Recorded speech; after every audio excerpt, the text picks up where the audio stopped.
What does axis of evil really mean? Have you ever wondered what the term axis of evil really means?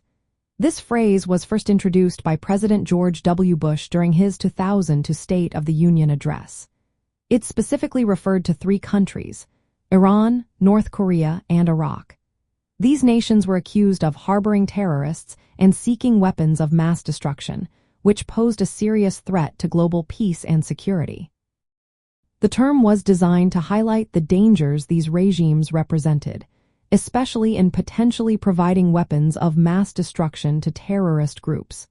This could increase the risk of attacks against the United States and its allies.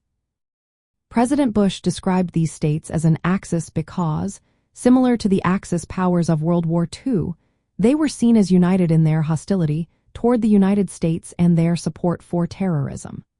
From a Republican viewpoint, the axis of evil served as a clear warning that the United States needed to take a strong stance against rogue states that threatened international stability. This idea justified a proactive foreign policy aimed at preventing the spread of weapons of mass destruction and combating terrorism on a global scale. The phrase became a defining element of the Bush administration's national security strategy. It emphasized the need to work with international coalitions to deny these states the materials, technology, and expertise required to develop and deliver weapons of mass destruction. Over time, the concept has evolved. While it originally focused on Iran, North Korea, and Iraq, contemporary Republican leaders have expanded this idea to include other adversarial states like Russia and China. This expansion reflects concerns about their growing military and economic cooperation. Republicans often argue that standing up to this expanded axis is essential to protect democracy and maintain global order. They link conflicts in places like Ukraine and Israel as part of a broader struggle against authoritarian regimes.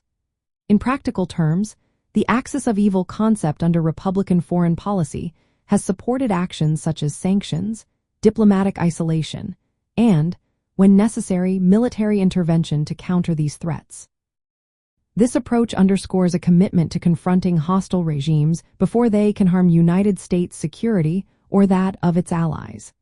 In essence, the axis of evil represents a coalition of hostile states that support terrorism and seek weapons of mass destruction, posing a serious threat to global peace.